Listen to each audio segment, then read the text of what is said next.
Magandang hapon po sa inyong lahat. Para sa ating pangangaral sa hapong ito, tayo ay magtatapos na sa ating pag-aaral sa sulat ni Pablo sa mga taga-Galasya.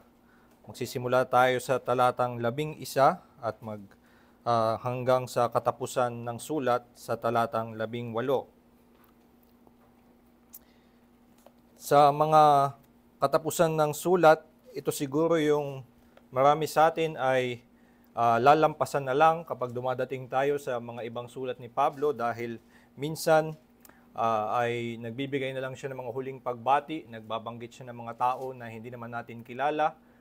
Sa isang sulat niya ay nagbigay siya ng bilin na dalhin ang kanyang quote at ang kanyang mga libro. So parang siguro sa mga ganong bahagi ng sulat, tingin natin ay ito ay walang relevant sa atin.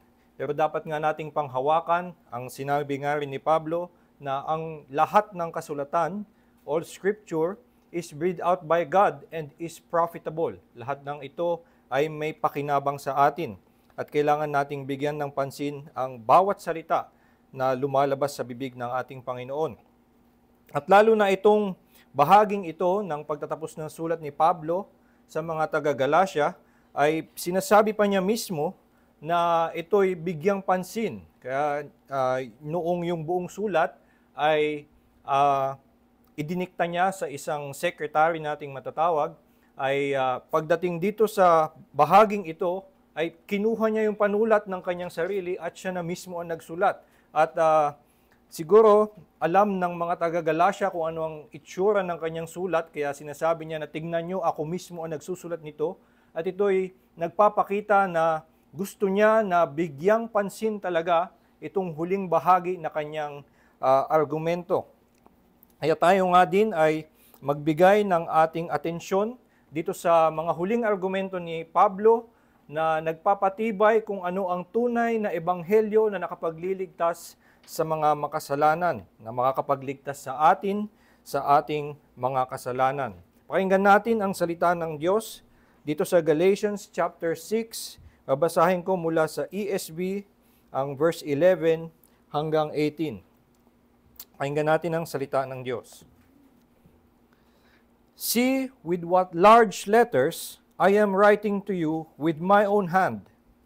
It is those who want to make a good showing in the flesh who would force you to be circumcised, and only in order that they may not be persecuted for the cross of Christ. For even those who are circumcised do not themselves keep the law, but they desire to have you circumcised, that they may boast in your flesh. But far be it from me to boast, except in the cross of our Lord Jesus Christ, by which the world has been crucified to me, and I to the world.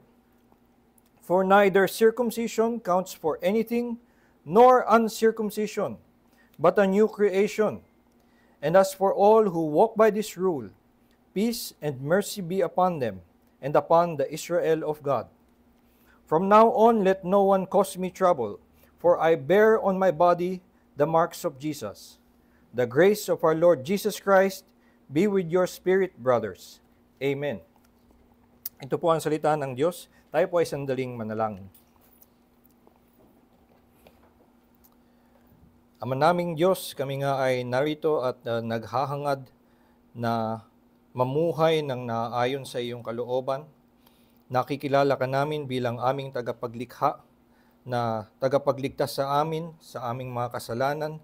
At dahil dito sa aming pagkilala sa iyo bilang Diyos at pagkilala sa iyo bilang tagapagligtas ay meron kaming pagnanais na ang aming buong buhay ay kalugod-lugod sa iyo, nakaluluwalhati sa iyong pangalan. Kaya nga kami ay nagnanais na matutunan ang iyong salita, na maituro sa amin kung paanong lumakad dito sa mundo, sa aming buong buhay, nang may pasasalamat sa iyong pag-ibig sa amin. Tulungan mo kami sa oras na ito na kami makikinig ng pangangaral ng iyong salita. Nawa nga ay buksan mo ang aming mga puso sa pamamagitan ng banal na Espiritu upang maunawaan ang katotohanan na nais mong ituro sa amin. Ituro mo sa amin ang iyong batas na magpapakita sa amin ng iyong kabanalan at ang iyong ebanghelyo na magbibigay sa amin ng aliw na makita namin ang kaligtasan namin sa pamamagitan ni Kristo. Buksan mo ang aming mga puso na ang mga salita mo ay matanim nga sa aming mga puso at ito'y magbunga sa aming pamumuhay sa araw-araw. Ito po aming dalangin sa Panginoon Hesus. Amen. Ito ngang buong sulat sa mga taga-Galacia ay bunga ng pag-aalala ni Pablo sapagkat ang mga taga-Galacia ay handa nang tumalikod sa ebanghelyo. Agaran si Pablo, nagmamadali at talagang makikita natin sa kanyang buong sulat na may galit at may pangamba sa kanyang pananalita na nais niya talagang ibalik sila sa tanging daan ng kaligtasan, ang pananampalataya kay Kristo.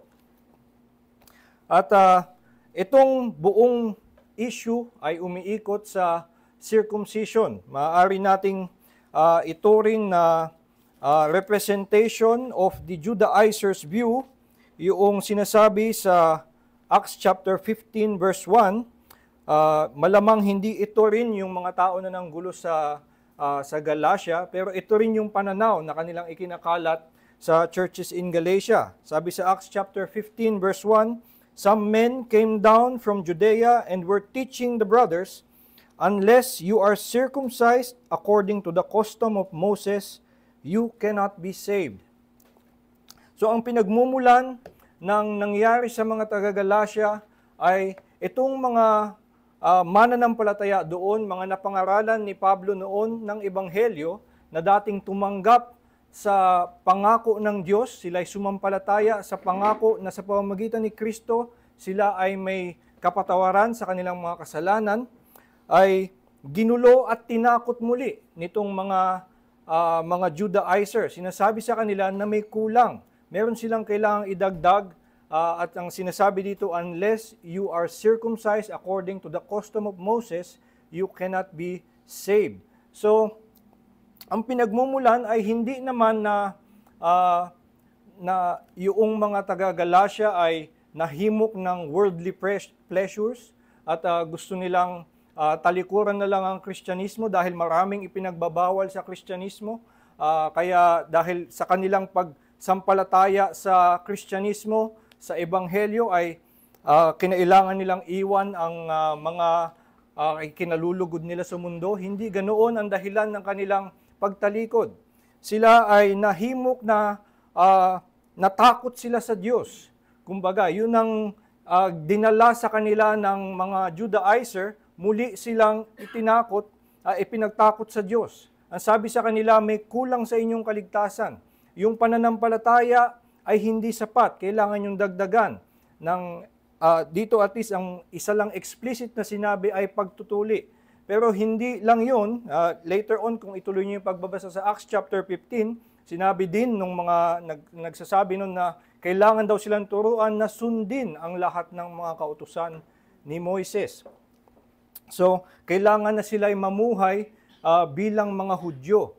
So, itong mga hentil na sumampalataya sa Ebanghelyo, sinasabi ng mga Judaizer na ang tunay na kaligtasan, ang tunay na pamumuhay na ikalulugod ng Diyos na sila'y maliligtas, ay kailangan na sila'y maging Hudyo. Kailangan sila'y sumunod sa batas ni Moises. At ito yung buong pinabulaanan ni Pablo sa kanyang buong sulat na pinag-aralan nga natin. Una ay kanyang pinapatunayan na ang pagtawag sa kanya bilang apostol ay diretsyang galing kay Kristo. So hindi dapat questionin ang kanyang authority. Pagdating sa chapter 3 and 4, dito inilalahad niya na ang ebanghelyong kanyang ipinapangaral ay naaayon din sa lumang tipan at itong panggugulo ng mga Judaizer, sila yung actually sumusuway sa mga kautusan ni Moises. At dito pagdating sa huli, na ibibigay na nga niya at iiwan na niya ang mga taga-Galacia parang iiwan na niya sa kamay ng Diyos ang mga taga-Galacia. Ito ang kanyang huling argumento. At i-address niya itong pinakapuno siguro o pinakaugat ng kung bakit na humaling ang mga taga-Galacia dito sa katuroan ng mga Judaizer. At ito ay dahil nga binigyan sila muli o ibinalik sila sa takot sa Diyos na baka sila'y hindi maliligtas. Doon sa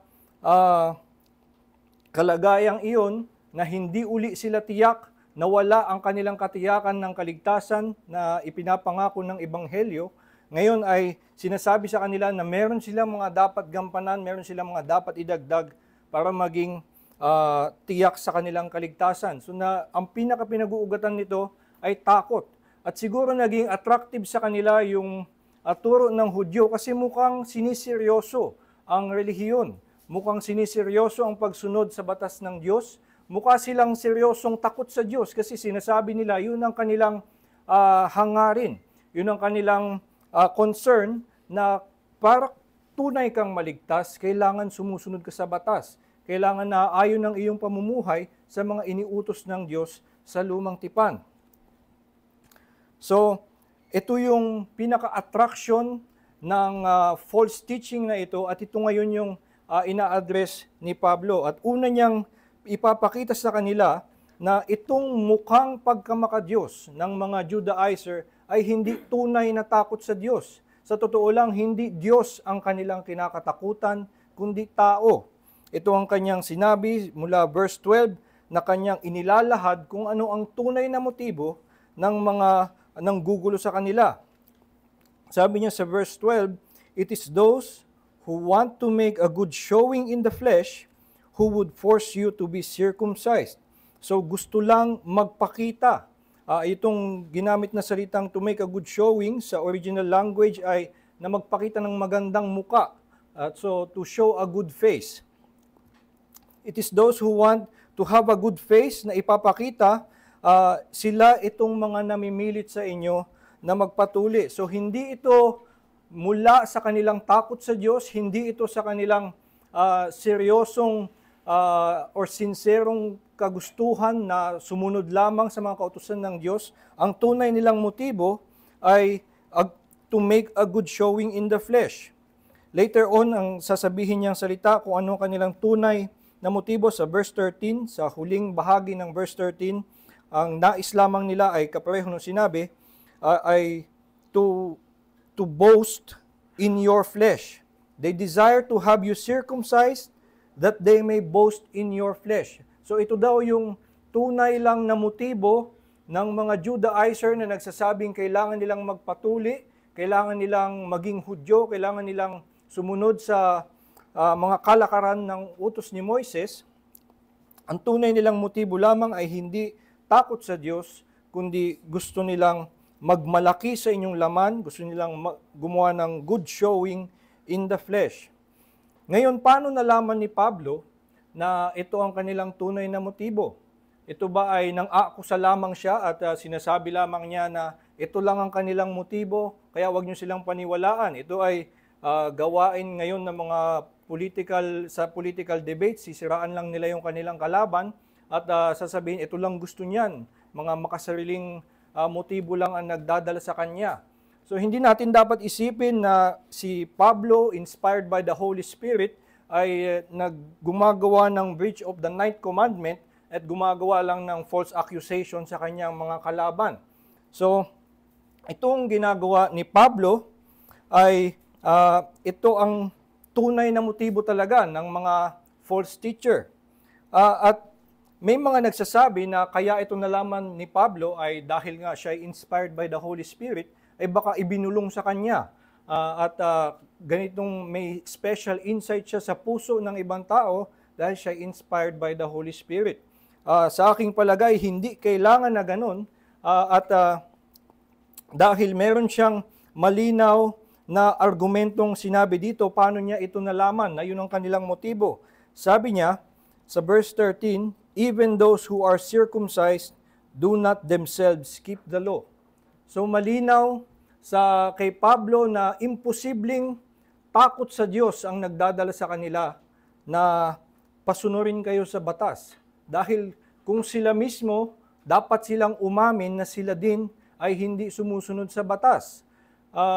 Ang tunay na natatakot sa Diyos ay kikilalanin na siya ay walang maipagmamalaki sa kanyang mga gawa. At hindi niya maiisip na ang kaligtasan ng kahit sino ay magiging base sa gawa dahil kung sila'y tunay na natatakot sa kabanalan ng Diyos, makikita nila na walang tao ang makakabigay ng kung anong hinihiling ng batas ng Diyos. So, si Pablo ay tiyak na ang nagdadala lamang dito sa mga false teachers ay ang kanilang takot sa tao, sapagkat imposible na sila ay may takot sa Diyos kasi ginagawa nilang, binabaluktot nila ang batas. Kung tunay na batas ang kanilang pinanghahawakan, dapat na resulta nito una ay kilalanin nilang sila ay walang magagawa para maligtas ang kanilang sarili. At ang mangyayari din noon, hindi nila ipagpupumilit sa iba na ito ang daan para sila'y maligtas. Isa pang malinaw na ebidensya na sila'y nais lamang iligtas ang kanilang sarili, sabi niya din, ay gusto lamang nila na sila ay makaiwas doon sa persecution na nangyayari sa mga Kristiyano. Ito yung nangyari kay Pablo. Nung siya ay dating Hudyo, siya mismo yung nagpe-persecute sa mga Kristiyano. Kasi nga, tingin nila ang mga Kristiyano ay lumalabag sa batas ng Diyos at sila ay mga blasphemer. So isa siya sa mga taga-persecute. At noong siya ay nung hindi niya na maitanggi na tunay ngang si Kristo ang Panginoon na tagapagligtas, dahil nagpakita sa kanya si Kristo mismo, ay hinarap niya nga ang ganitong mga pagsubok at ang mga dati niyang, yung pamilya niya, yung dati niyang mga kasapi, mga kasamang mga Hudyo, sila na rin mismo ang kumakalaban sa kanya. At si Pablo ay naging outcast sa mga Hudyo. At syempre, nung una din ay hindi siya agad na tinatanggap ng mga Kristiyano dahil nga dati siyang mang-uusig. So, nung siya ay sumampalataya kay Kristo dahil hindi na nga niya ito maitanggi, ito ang kanyang kinaharap. At ang lahat ng mga Kristiyano nung panahon na yon ay humaharap sa pang-uusig, lalo na ng mga Hudyo. At itong mga Judaizer ngayon ay nais lamang na maiwasan yung persecution na kanilang haharapin. So ang lumalabas, ang nagdadala sa kanila, nagmumukha silang relihiyoso, nagmumukha silang masigasig tungkol sa pagsunod sa batas, pero ang tunay nilang motibasyon ay walang kinalaman sa Diyos. Una, gusto lang nila na maaprubahan sila ng mga tao, magmukha silang magaling, pati sa kanilang sarili, ay siguro ito ang tingin nilang mas katanggap-tanggap sa kanila. Hindi nila kayang aminin sa kanilang sarili na sila ay makasalanan, kaya napapatawad nila ang kanilang sarili at ipinapataas nila ang kanilang sariling gawa. Pero maliban din doon na maaprubahan sila ng ibang tao, ang nais nila ay makaiwas doon sa persecution na pwede nilang kaharapin. So itong kanilang mukhang pagkamakadiyos, mukhang pagkasigasig sa batas ng Diyos ay dulot lamang ng kanilang takot sa tao. At ito ang isang aral na maganda nating matutunan, ang pagiging masigasig sa batas, masigasig sa paggawa, sa pagsunod sa kautusan ng Diyos ay hindi isang siguradong sinyales na ito ay tunay na takot sa Diyos. Ito nga ang nangyari sa mga Judaizer na mukha silang makadiyos, mukha silang na dala lamang ng kanilang tunay na takot sa Diyos, pero sila ay natatakot lamang sa tao.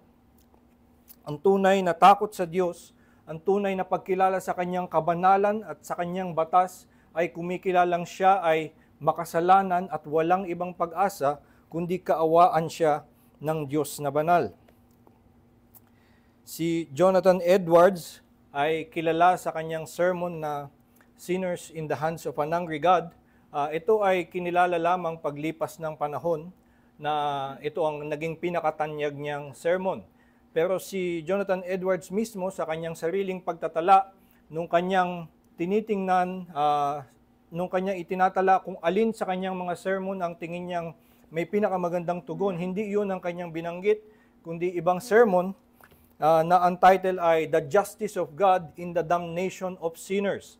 At Ito ay hango sa Romans chapter 3 verse 10 na sinasabing sa panahon ng paghuhukom, every mouth will be stopped. Na walang makakapagdahilan, walang makakaharap sa Diyos at makakapagsabi na meron siyang na hindi siya karapat-dapat na mahatulan. Lahat ng tao ay yuyuko at aamin na tama ang hatol ng Diyos sa kanya, na makikita na siya ay makasalanan at karapat-dapat na hatulan nga ng Diyos. Every mouth will be stopped. At ito ang tunay na nangyayari kapag ang tao ay tunay na natakot sa Diyos, tunay na nakilala ang kabanalan ng Diyos sa kanyang pagninilay-nilay sa banal na batas ng Diyos.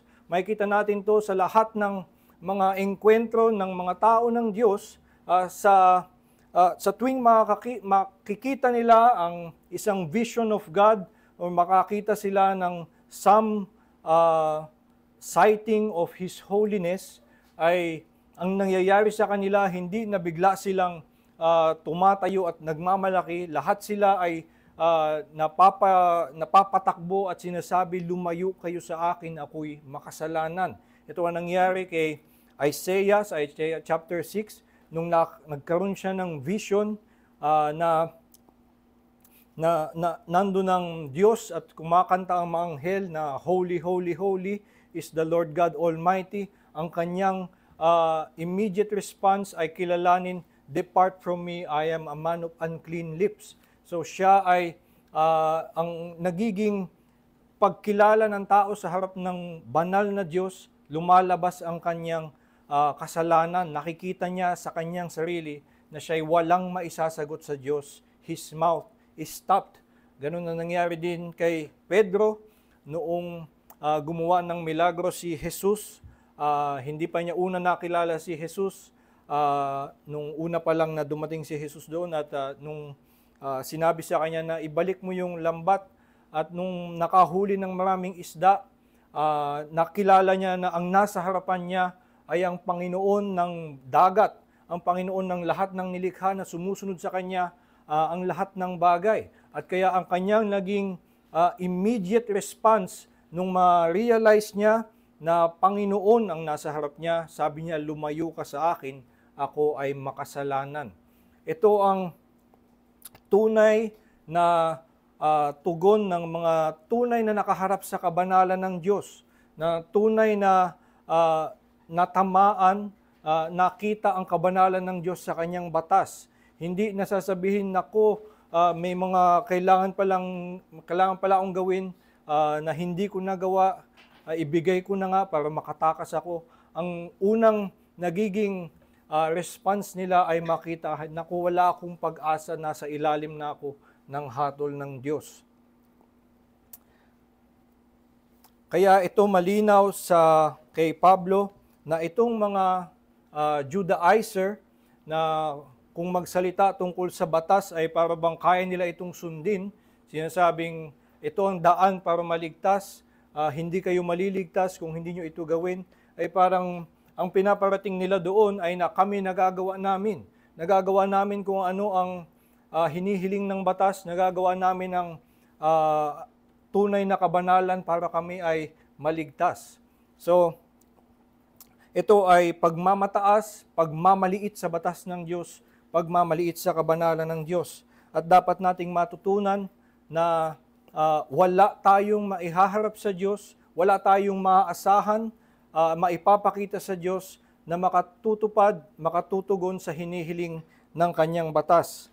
Ito ang pinapahayag ng ating Confession of Faith sa chapter 16 on good works. Sinabi sa chapter 16 na paragraph 5, we cannot by our best works merit pardon of sin or eternal life at the hand of God.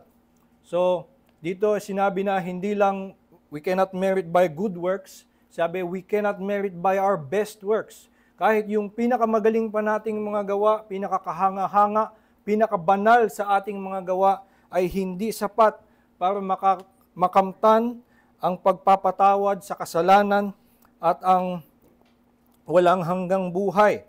Ito daw ay by reason of the great disproportion that is between them and the glory to come, and the infinite distance that is between us and God. So yung mga tumitingin sa kanilang mga gawa, tumitingin sa batas at tinitingnan na ito daw ang daan na may kaya silang gawin para umabot sa langit, umabot sa kabanalan ng Diyos, ay minamaliit itong infinite distance between us and God. Pero sabi dito sa atin, by our best works we can neither profit nor satisfy for the depth of our former sins.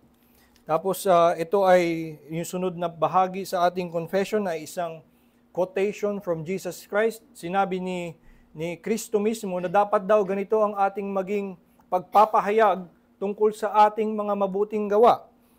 Sabi ay, but when we have done all we can, we have done but our duty and are unprofitable servants. So ito ay tinuro ni Kristo mismo sa kanyang mga disipulo na kapag kayo ay gumawa ng naayon sa utos ko, kung ginawa nyo nga ng tama ang mga ipinag-utos sa inyo, huwag kayo biglang magmamalaki, nagawa ko na yung inuutos mo, bigyan mo ko ng gantimpala. Ang tunay na attitude na tama doon, sabi ni Kristo mismo, ang dapat daw natin maging pagpapahayag, we have done but our duty and are unprofitable servants. At sumunod pa sa ating pagpapahayag ng pananampalataya, because as they are good, they proceed from His Spirit, and as they are wrought by us, they are defiled and mixed with so much weakness and imperfection that they cannot endure the severity of God's judgment. So yung mga mabubuting gawa natin, matatawag lamang silang mabuti sapagkat sila'y ginawa sa atin ng Diyos. Ito'y bunga ng Espiritu sa ating puso. So ito ay, sabi sa Belgic Confession, ay na God is not made our debtor by our good works, we are His debtor. As na tayo mismo ang may utang sa Diyos pa rin, habang tayo ay gumagawa ng mabuti, sapagkat sa Kanya nga ito nanggaling. At liban nga doon, as they are wrought by us, they are defiled and mixed with so much weakness and imperfection that they cannot endure the severity of God's judgment. So kahit na yung pinakamagagaling nating gawa, pinakabanal sa ating mga pagtupad sa batas ng Diyos, ito pa rin ay hindi sapat sapagkat punong-puno pa rin nga sila ng kahinaan at imperfection. They cannot endure the severity of God's judgment. At ito ay dinala pa ng Belgic Confession into a different argument. Sabi niya, kung makakita ka man ng gawa na walang karumihan, matatandaan pa rin ng Diyos ang lahat ng iba mong karumihan at hindi sapat yung pinakabanal mong gawa para bayaran yung iba mong kasalanan. So ito ang kalagayan natin kung ayon sa batas tayo tatayo sa harap ng Diyos. At ito yung ginagawa ng Judaizers, ito yung ginagawa sa mga taga-Galacia na ibinabalik sila sa ilalim ng batas at sinasabi sa kanila na ito ang kailangan yung daanan para kayo ay maligtas.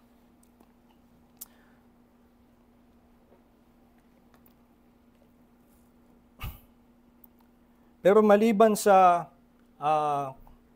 hopelessness natin sa ating batas, pinapakita rin ni Pablo na meron pa rin tayong pag-asa. Meron tayong maaasahan kung saan tayo maliligtas at iyon ay siyempre sa cross of Christ.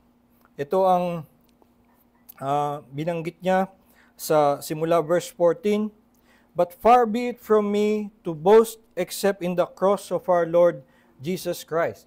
So ito ay taliwas doon sa mga Judaizer na ang ginagawa, nagmamalaki sila sa kanilang sariling gawa, nagmamalaki sila sa laman, sa pagtupad sa batas na sa totoo lang ay hindi naman nakakatupad sa batas. At sinabi dito ni Pablo, far be it from me to boast except in the cross of our Lord Jesus Christ. At dito ay matandaan natin isang sinabi ni Pablo sa mga taga-Philippians tungkol din sa boasting, na itong mga nagmamalaki sa flesh, dito sa Galatians hindi niya ito ginawang argumento, pero meron siyang powerful argument na binigay sa mga taga-Philippians na kung meron ng mga gustong magmalaki sa kanilang laman, siya ay higit pa. Ito ay makikita natin sa Philippians chapter 3. Sabi niya ito sa verse 4, I myself have reason for confidence in the flesh. If anyone else thinks he has reason for confidence in the flesh, I have more. Circumcised on the 8th day, of the people of Israel, of the tribe of Benjamin, a Hebrew of Hebrews, as to the law a Pharisee, as to zeal a persecutor of the church, as to righteousness under the law, blameless. But whatever gain I had, I counted as loss for the sake of Christ. So, ang nangyayari itong mga taga-Galacia ay pilit na nagmamalaki sa kanilang pagiging Hudyo, pagiging sa panlabas ay nakakasunod sa batas ng Diyos. Pero sinasabi sa kanila ni Pablo, kung gusto niyo ng ganyang laban, talo ko kayong lahat. At ito ay, si Pablo ay kilala na binanggit nga rin niya ito sa Galatians, sa unang bahagi ng sulat, na siya ay, he was advancing far beyond everyone at his age.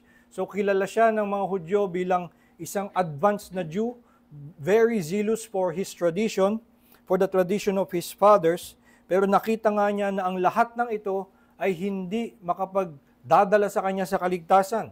Kaya nung si Pedro ay lumihis sa Ebanghelyo, ito nga yung sinabi niya sa Galatians chapter 2, na sinabi niya kay Pedro, for we ourselves are Jews by birth, but we also have believed.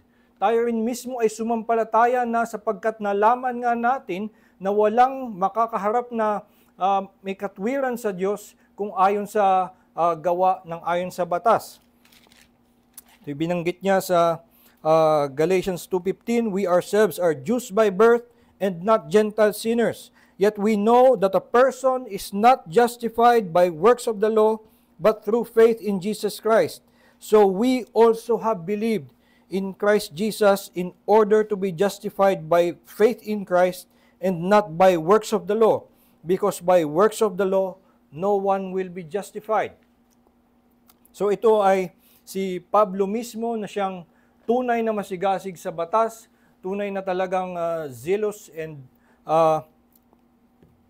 yung mga Hudyo nga mismo ay tinitingala siya bilang isang exemplary Jew, pero sinabi niya na nakita rin niya na kung ayon sa tunay na pagsukat ng batas ay hindi siya makatatayo. No one will be justified by works of the law. So we also have believed. Siya rin mismo ay sumuko na, kumilala na ang tanging paraan lamang ay sumampalataya kay Kristo.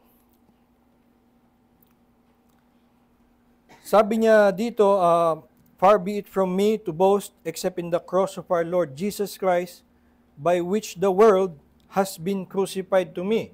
Dito nagbibigay siya ng iba pang paliwanag kung bakit yung krus na lamang ni Kristo, si Kristo na lamang ang kanyang sinasampalatayanan, at kinikilala niya na walang saysay ang lahat ng ibang bagay. Sabi niya, the world has been crucified to me. Ngayon, itong salitang ito ay hindi tumutukoy sa parang yung binanggit kasi earlier dito sa chapter 5 verse 24 na sinabing, those who belong to Christ Jesus have crucified the flesh with its passions and desires. Ngayon, minsan doon ikinokonekta yung sinabi ni Pablo na the world has been crucified to me. So, ang nagiging pag-unawa doon sa sinabi ni Pablo ay na para bang dahil sa krus ni Kristo, wala nang attraction sa akin or kamuhi-muhi na sa akin ang mundo, hindi or kahit anong mga pleasures of the world. Though baka totoo yun kay Pablo, hindi yun ang tinutukoy niya sa sulat na ito. Dito sa bahaging ito ng kanyang sulat, ang sinasabi niya na the world has been crucified to me and I to the world, ay na ang mundo, ang world na tinutukoy niya ay mga tao at ang kanilang sariling values. Ang comparison nga nito ay na yung mga Judaizers ay natatakot sa mundo. They want to make a good showing in the flesh to the world. At sila ay gustong makaiwas doon sa persecution from the world.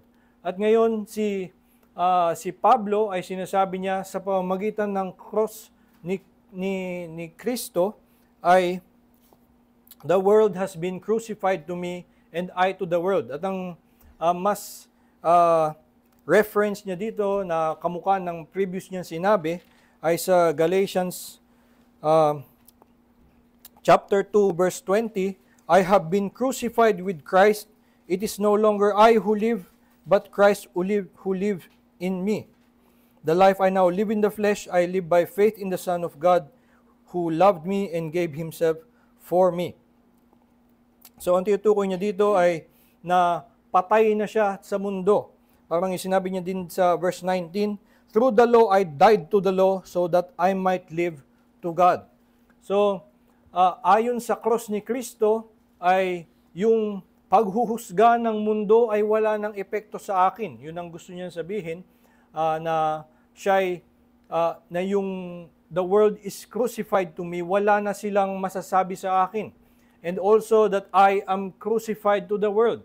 Siya'y malaya na from them, na hindi na siya mahuhusgahan pa ng mundo sapagkat siya ay crucified na with Christ. Kamukha ito din nung sinabi ni Pablo sa mga taga-Roma, sa Romans chapter 8, na sino pa ang magbibigay ng hatol? Who is to condemn? It is Christ who died.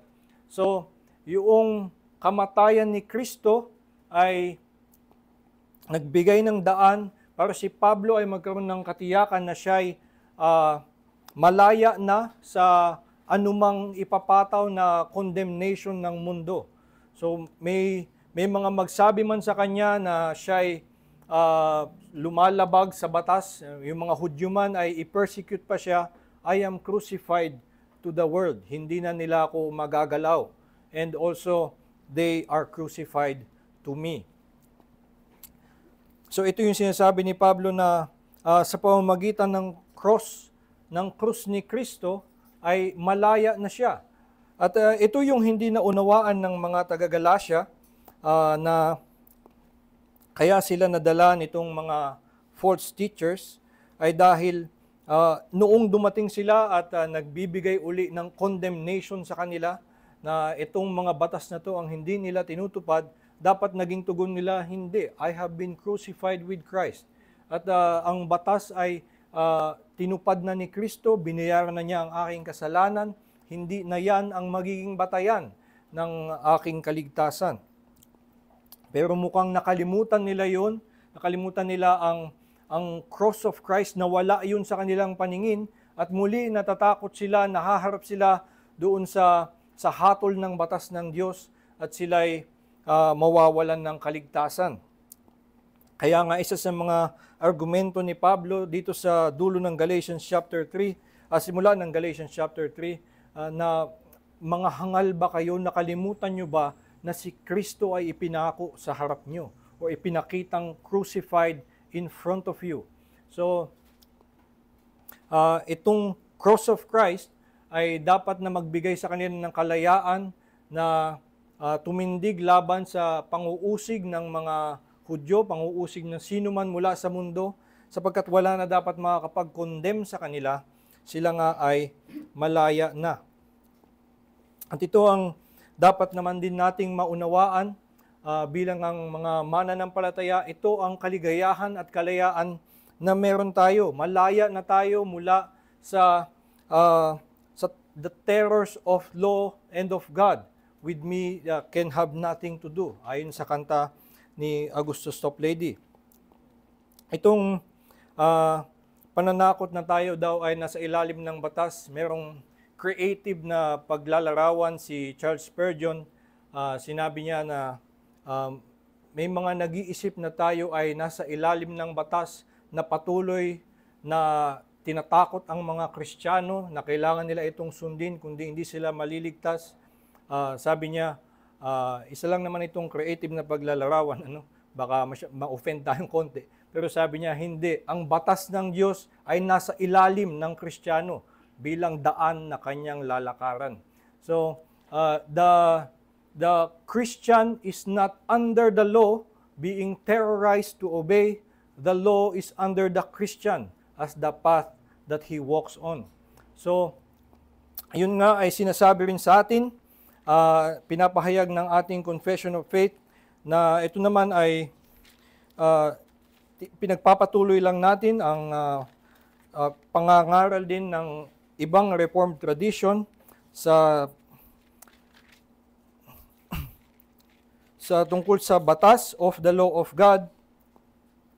At sinasabi natin na yung sa chapter 19, paragraph 6, true believers are not under the law as a covenant of works to be thereby justified or condemned. So ang tunay na mananampalataya ay wala na sa ilalim nun. They are not under the law to be thereby justified or condemned. Pero sinasabi, yet it is of great use to them as well as to others, in that as a rule of life, informing them of the will of God and their duty, it directs and binds them to walk accordingly. So ang batas ng Diyos ay hindi na isang nanguusig sa atin at itong magiging batayan para tayo ay justified or condemned. Ito ay isang direction kung saan tayo dadaan as the rule on which we walk. Sabi ni Pablo sa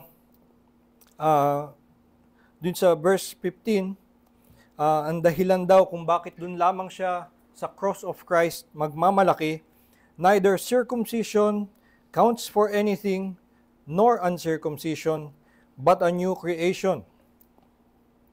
Dito sa sinabi niya na neither circumcision nor uncircumcision ay medyo kagulat-gulat. Dahil nga itong buong sulat ni Pablo sa mga taga-Galacia ay dahil may nagpupumilit na ipatuli ang mga hintil. So parang siguro ang dapat na kakalabanin lang ni Pablo ay circumcision.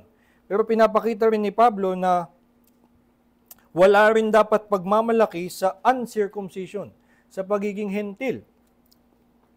So it's not about circumcision or uncircumcision. Hindi na ito ang batayan. At dito itong ganitong paraan ng pagsasalita ay para bang ipinapakita niya na wala na. Kasi nga yung mismong circumcision at yung kabaligtaran nun, uncircumcision, ay hindi na magka-count.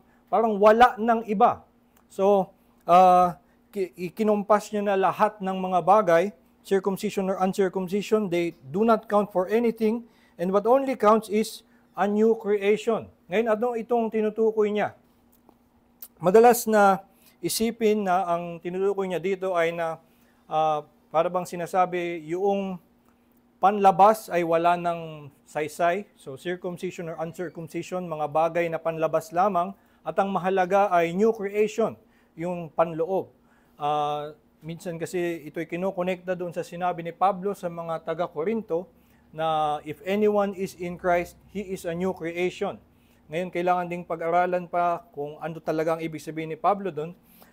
Pero dito, at least sa 6:15, nung binanggit niya ang a new creation, hindi niya tinutukoy ang nangyari sa loob or ang panloob individualistically.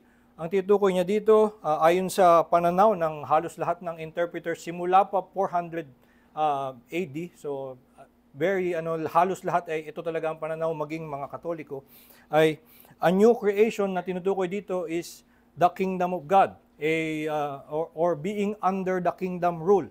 So ito ay the new creation order, hindi individualistic na kung ano ang bagong paglalang sa iyo, kundi ang tinutukoy dito ay hindi nayaan ang batayan, hindi yung lumang batas, circumcision nor uncircumcision, kundi yung new creation order na pagiging nasa ilalim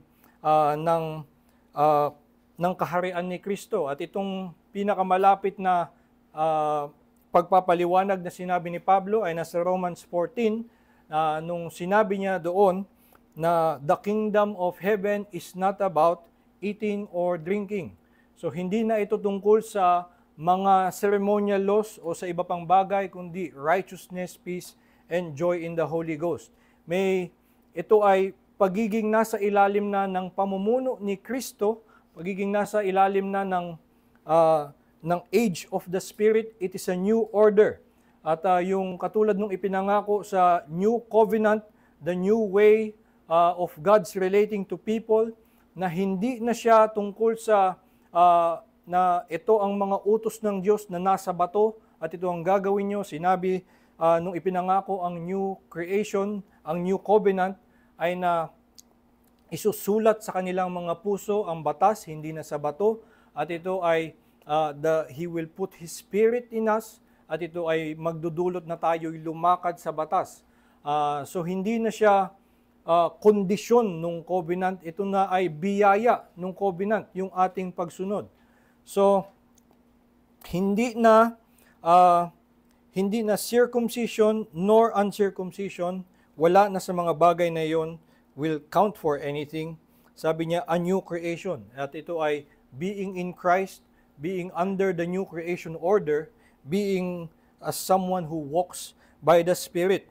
At yun yung reference nung verse 16 na sinabi niyang, for all who walk by this rule. Ang kakaiba dito sa verse 16 ay na kadalasan ng mga benediction ni Pablo sa kanyang mga sulat ay isa lamang pronouncement of blessing to everyone. It's a general pronouncement. Pero dito nagbigay siya ng kondisyon kung sino ang tatanggap ng blessing. Sabi niya, all who walk by this rule. At itong pagbanggit niya uli nung walk by this rule ay pag-uulit nung kanyang binanggit na walk by the Spirit. At sa pag-aaral nga natin, ang ibig sabihin nito na sumalalay ka lamang sa Espiritu, sa pananampalataya. Sa pamamagitan ng pananampalataya kay Kristo, ikaw ay umasa lamang sa Kanya at hindi sa iyong sariling paggawa, hindi sa iyong laman. Itong titukoy niya, all who walk by this rule, peace and mercy be upon them and upon the Israel of God. So muli ay pinapakita nga sa atin, dito sa pagtatapos ng sulat ni Pablo sa mga taga-Galacia, ang kanyang huling kinalaban ay itong pinakaugat ng kanilang pagkalito, na itong mga Judaizer ay nagmuka sa kanilang mga huwaran na dapat sundin dahil mukha silang mga tunay na may takot sa Diyos, tunay na nagtuturo sa kanila ng daan ng kaligtasan. Pero pinakita nga ni Pablo sa kanila ngayon dito na ang kanilang motibo lamang ay kanilang pansarili, na sila'y natatakot lamang sa mga tao, at ang nangyayari sa totoo lang ay binabaluktot nila at minamaliit nila ang batas ng Diyos. Sa kanilang pagtuturo na itong batas ng Diyos ay kaya niyong gawin, itong batas ng Diyos ay kailangan niyong gawin para kayo'y makarating sa kaligtasan, ay minamaliit nila ang kabanalan at kung ano ang hinihiling talaga ng batas ng Diyos. Pero pinapakita nga rin ni Pablo na kung ikaw ay tunay na may takot sa Diyos, kung nakita mo nga talaga na wala kang pag-asa sa iyong mga gawa, ay makikita mo naman ang cross of Christ, na ito ay isang patunay ng pag-ibig ng Diyos na si Kristo ay namatay para sa kasalanan ng tao. At ito ay kung sino mang sumampalataya sa pangako ng Diyos na may kapatawaran sa lahat ng sasampalataya sa Kanya, sila lahat ay makatatanggap ng buhay na walang hanggan. At kaya tayo ay may katiyakan, may kasiguraduhan ng ating kaligayahan na sa pananampalataya natin ay tayo ay tatanggapin ng Diyos, papatawarin ng Diyos, at maaari tayong lumakad ng naayon sa Kanyang kalooban ng may kaluguran. Itong pagtatapos ni Pablo sa kanyang sulat, usually ang mga benediction din niya ay mas mahaba pa. Nagbabanggitin din niya ang Spirit or ang Father. Pero dito ay minabuti niya, ang banggitin lang niya sa verse 18 The grace of our Lord Jesus Christ be with your spirit, brothers. Amen. So ang pinaka-iniwan niya sa kanila sa kanyang pagtatapos ay ang biyaya ni Hesukristo. Sapagkat ito nga ang pinakaugat ng kanilang tinatalikuran, ang pinaka-kanilang mukhang kinakalimutan. Ang kanilang tanging pag-asa para sila ay makaharap sa Diyos dahil sila ay mga makasalanan, ay una ang biyaya na sila'y paboran ng hindi naman nila nadideserve. So grace ang tanging paraan para sila'y makalapit. At maliban doon, particularly itong cross of Christ, Jesus Christ as He is dead on the cross. Siya ang pinakapag-asa lamang natin at tangi nating masasampalatayanan. Isang kakaibang bagay na ang mga Kristiyano ay ang ipinagbubunyi, ang ipinagsisigawan ay ang patay nilang Panginoon. Hindi naman patay ang Panginoon, hindi naman nanatiling patay si Kristo. Bakit kaya hindi niya banggitin ang hindi resurrection ang kanyang binabanggit at mas madalas niya ring sabihin, halimbawa, sabi niya na I know nothing among you except Christ and Him crucified. At mas ini-emphasize niya talaga yung cross. At ito ay nagpapakita na ito yung dumadating ay umaabot dun sa pinakaugat nga ng ating problema, na tayo ay mga makasalanan at sa batas ng Diyos, sa kanyang kabanalan, tayo ay dapat na maparusahan. Ang tanging paraan lamang para tayo ay maiahon sa miserableng kondisyon na iyon ay ang kamatayan ni Kristo na magbabayad ng kasalanan. Pero ang kanyang muli nga ding pagkabuhay ay pagpapakita na ang batas ng Diyos ay kanyang natupad, na siya'y may ibibihis sa atin na katwiran, at tayo ngayon ay makakakapit na ang batas ng Diyos ay natupad na nga kay Kristo, at sa ating pananampalataya sa Kanya ay wala nang kailangan pang idagdag sa Kanyang nagawa. Sa pananampalataya natin, tiyak na ang kaligtasan, at dahil doon, yun pa ang mas tunay na dahilan para tayo ay makapamuhay sa ating mga araw ng may pagsunod sa Diyos, ng may pag-ibig sa Kanya. Dahil kung wala tayong kaligayahan at ang tingin natin sa Diyos ay galit sa atin, hindi natin siya mapaglilingkuran ng may pagmamahal. At makakapagbigay lamang tayo ng pag-ibig natin sa Kanya sa ating pagtanggap ng nauna niyang pag-ibig sa atin. Kaya nawa nga ay maihatid sa atin ang pinaka-mensahe ng sulat ni Pablo sa mga taga-Galacia, na si Kristo lamang ay sapat na para sa ating kaligtasan. Wala nang kailangang idagdag doon, at itong katiyakan ng ating kaligtasan kay Kristo ang siyang magbibigay sa atin ng kapangyarihan ay ng kakayanan na mamuhay ng may pag-ibig at pasasalamat sa Kanya. Tayo po'y manalangin.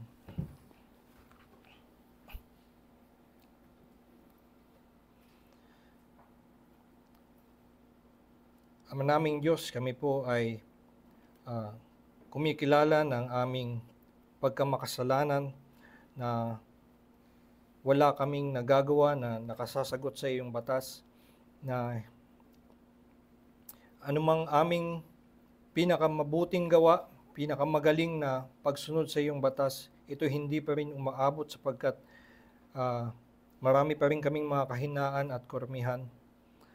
At nakikilala nga namin, Panginoon, na ang tanging pag-asa namin na kami ay maging katanggap-tanggap sa iyo, na kami ay mapatawad mo, ay ang iyong awa at biyaya lamang. Kaya Panginoon, kami kumakapit lamang sa iyong pangako na ang lahat ng sumampalataya sa ginawa ni Kristo sa krus ay tumatanggap ng iyong pagpapatawad, ng iyong kaligtasan. At nawa nga, Panginoon, ay ang pananampalatayang namin ito ay palakasin mo pa sa pamamagitan ng lahat ng iyong mga pamamaraan ng biyaya, na palakasin mo pa ang pananampalataya namin, na iniibig mo nga ang lahat ng sumasampalataya sa iyo, na ang kapatawaran mo ay hindi na maaalis, ang kaligtasan mo ay hindi na mababawi, at nawa nga Panginoon ang kaligayahang ito na meron kami ay siyang mag-udyok sa amin na tunay kang ibigin at pasalamatan. Tulungan mo kami, Panginoon, na sa kabila ng lahat ng kasinungalingan na aming madidinig mula sa mundo o maging sa aming sariling konsyensya, ay tulungan mo kami na sa pamamagitan ng iyong salita ay kumapit kami sa pangako mo sa Ebanghelyo na sa kabila ng aming kasalanan, sapat ang ginawa ni Kristo para sa amin. At ito'y isang tiyak, ang tangi lamang na maihaharap namin sa iyo at hindi ang aming sariling gawa. Tulungan mo kami, Panginoon, na sa lahat ng aming gagawin, makita nga namin maging sa mga mabubuti naming gawa, makita namin na biyaya mo lamang ang nagbibihis sa aming mga mabuting gawa na maging katanggap-tanggap sa iyong harapan. Na awa mo lamang ang nagbibigay ng kakayanan sa amin na makagawa ng kahit anong pagsunod sa iyo.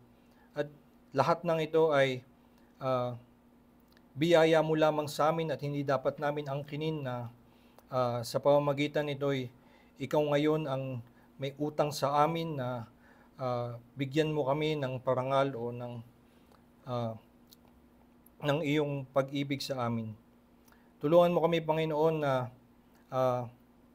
sa lahat pa ng aming haharapin ay laging ang Ebanghelyo mo lamang ang aming panghawakan. Makita namin na si Kristo ay sapat ng pansagot sa lahat pa ng aming katatakutan.